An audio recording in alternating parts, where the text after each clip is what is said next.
नमस्कार, मैं हूं आमिल बेग। आप देख रहे हैं सिटी बुलेटिन न्यूज। पेश हैं आज के प्रमुख समाचार। नगर निगम अयोध्या के तीसरी वर्षगांठ के अवसर पर राम कथा पार्क में आयोजित समारोह के मुख्य अतिथि सांसद लल्लू सिंह रहे। कार्यक्रम का उद्घाटन सांसद लल्लू सिंह व राम बल्लभा कुंज के अधिकारी महंत राजकुमार दास ने दीप प्रज्वलन के माध्यम से किया। कार्यक्रम में 51 महिला सफाई कर्मचारियों को सम्मानित भी किया गया। इस मौके पर सांसद लल्लू सिंह ने कहा कि महापौर ने नगर निगम की तीसरी वर्ष पूरा होने पर उपलब्धियां बताने का काम किया है और भविष्य में नगर निगम और श्रेष्ठ कार्य करेगा। उन्होंने कहा कि सफाई कर्मी लोगों ने जो श्रेष्ठ काम किया है, इन सभी सफाई कर्मचारियों को सम्मानित किया गया है। उत्तर प्रदेश के मुख्यमंत्री योगी आदित्यनाथ द्वारा निर्देश दिया गया था, आज उसी के क्रम में 51 महिलाओं को सम्मानित किया गया है।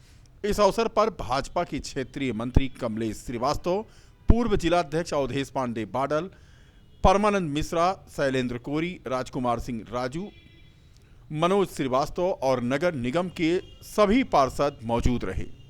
मौके पर नगर निगम अयोध्या के महापौर ऋषिकेश उपाध्याय ने अपनी उपलब्धियां बताते हुए कहा कि नगर निगम द्वारा गृह कर, जल कर का भुगतान ऑनलाइन पोर्टल के माध्यम से करा दिया गया है। इसके साथ नामांतरण सुविधा भी ऑनलाइन कर दी गई है। जन समस्याओं के प्रति भी बेहद संवेदनशील है नगर निगम। इस हेतु विगत माह में जन सुविधा केंद्र की स्थापना की गई है, जहां पर एक ही पटल से समस्याओं का निस्तारण व कार्रवाई सुनिश्चित की जा रही है। उन्होंने आगे जानकारी देते हुए कहा कि स्वच्छ अयोध्या व स्वस्थ अयोध्या की मुहिम को आगे बढ़ाते हुए सफाई व्यवस्था में व्यापक सुधार किया गया है। उन्होंने कहा कि अयोध्या के संतों का मार्गदर्शन और आशीर्वाद मिल रहा है, जिसके अनुरूप धार्मिक नगरी अयोध्या के विकास की संकल्पना तैयार की जा रही है। उन्होंने यह भी कहा कि अयोध्या में श्री राम जन्मभूमि मंदिर निर्माण के शिलान्यास में प्रधानमंत्री के आगमन से अयोध्या की धरती पर नई ऊर्जा का संचार हुआ है। उन्होंने कहा कि प्रधानमंत्री द्वारा अयोध्या को संपूर्ण विश्व में स्थापित किए जाने हेतु प्रतिबद्ध हैं और प्रधानमंत्री के मार्ग निर्देश मिलने से एक अभूतपूर्व आत्मबल भी उन्हें मिला है। नगर निगम का 3 वर्ष पूरा हुआ है। महापौर जी ने 3 वर्ष की उपलब्धि को बताने का काम किया है आज, और भविष्य में यह नगर निगम और श्रेष्ठ काम करेगा, यह भी बताने का काम किया है। और यहाँ पर जो हमारी सफाई कर्मी बहनें थी, महिलाएं थी, जिन्होंने श्रेष्ठ काम किया है, उनको सम्मानित करने का काम हुआ है। माननीय पूज्य योगी आदित्यनाथ जी महाराज ने निर्देश दिया था, आज 51 महिलाओं का सम्मान हुआ। उत्तर प्रदेश की योगी आदित्यनाथ की सरकार गांव, गरीब, किसान और छात्रों के लिए दिन रात समर्पित है। सरकार की अनेक महत्वपूर्ण योजनाओं से प्रदेश के न केवल गरीबों के दिन बहुरने लगे हैं, बल्कि सरकारी स्कूलों में अध्ययनरत छात्र छात्राओं में भी आत्मविश्वास सातवें आसमान पर है। यह विचार बीकापुर मॉडर्न प्राइमरी स्कूल में स्वेटर वितरण कार्यक्रम में बतौर मुख्य अतिथि शिरकत करने आए बीकापुर विधायक प्रतिनिधि डॉक्टर अमित कुमार सिंह ने व्यक्त किया। इस दौरान विधायक प्रतिनिधि ने विधायक श्रीमती शोभा सिंह की उपस्थिति में मॉडर्न स्कूल के छात्र छात्राओं को स्वेटर वितरित किया तथा रंगारंग कार्यक्रम की मनमोहक प्रस्तुत करने वाली छात्राओं को पुरस्कार वितरित कर सम्मानित भी किया। विधायक ने बहुप्रतीक्षित 40 बेंच निर्मित कक्ष का भी लोकार्पण किया। इस दौरान विधायक श्रीमती शोभा सिंह ने सरकार द्वारा सरकारी स्कूलों में अध्ययनरत छात्र छात्राओं के निमित्त चलाई जा रही विभिन्न योजनाओं को उनके उज्जवल भविष्य के लिए मील का पत्थर करार दिया। विधायक ने जोर देकर कहा कि उत्तर प्रदेश के किसी भी सरकारी स्कूल में विगत 4 वर्षों से कायाकल्प को परखा व समझा जा सकता है। उन्होंने उन विपक्षियों को आड़े हाथों लेते हुए कहा कि उत्तर प्रदेश के सरकारी स्कूलों में दिल्ली की आबादी के बराबर छात्र अध्ययनरत हैं। ऐसे में सरकारी स्कूलों का उपहास उड़ाना यहाँ के गरीबों की खुली उड़ाने जैसा है। कार्यक्रम में उत्तर प्रदेशीय प्राथमिक शिक्षक संघ के जिलाध्यक्ष नीलमणि त्रिपाठी, एबीएस से बीकापुर उदय भान यादव समेत अन्य गणमान्य लोग मौजूद थे।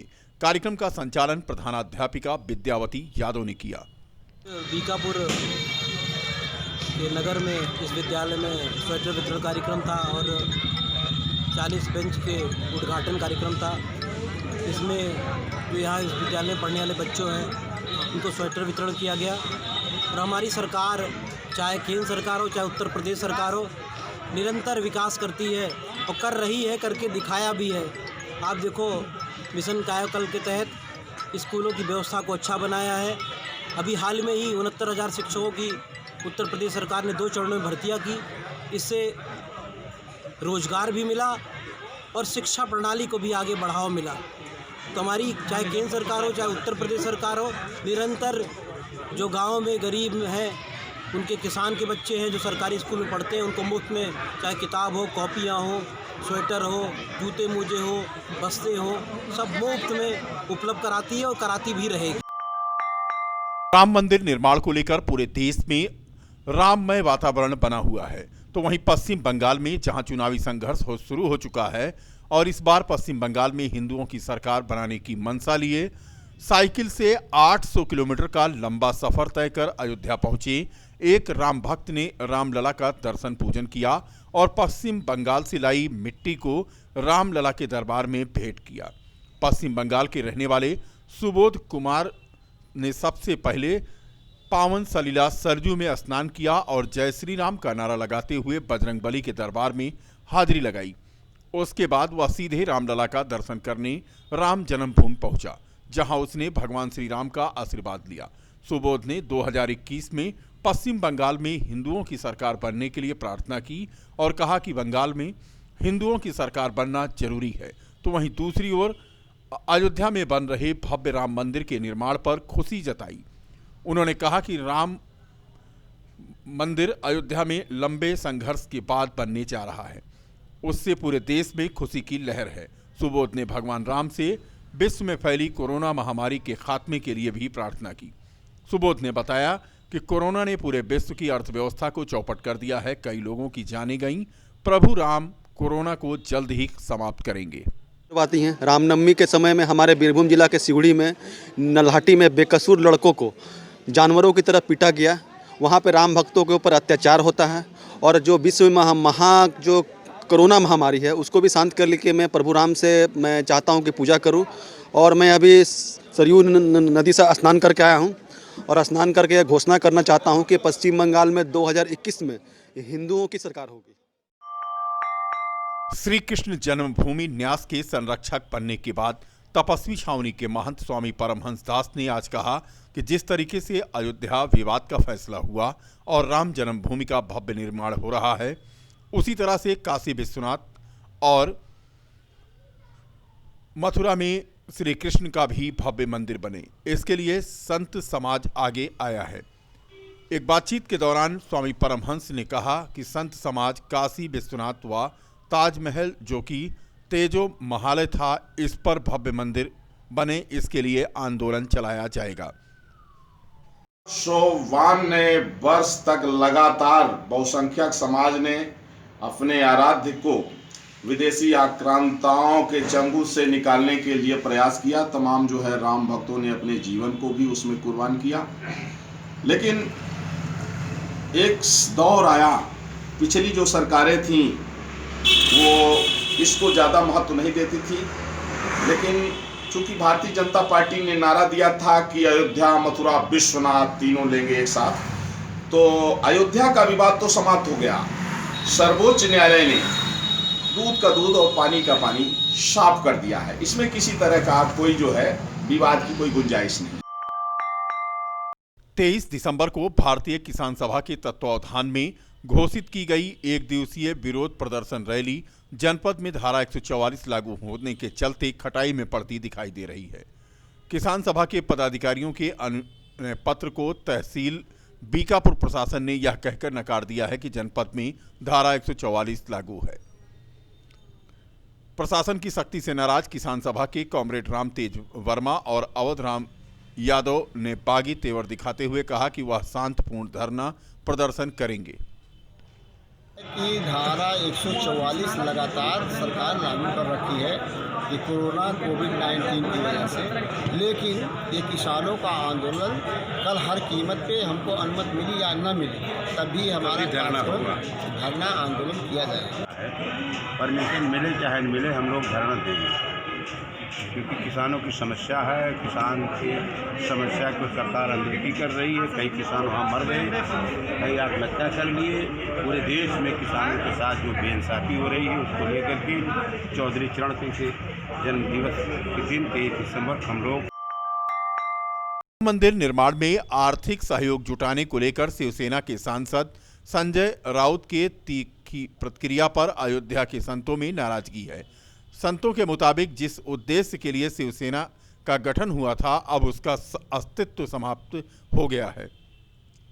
हिंदू परिषद जो ये है रामलला के लिए चंदा की बात जो कहा है, उसका कहना ये है कि हम चाहते हैं कि छोटे से बड़े रामलला के साथ जुड़े, और वो इसमें पैसा देने वाले तो बड़े बड़े पूंजीपति हैं, लेकिन उनका न लेकर के राम भक्तों को जोड़ने के प्रयास है।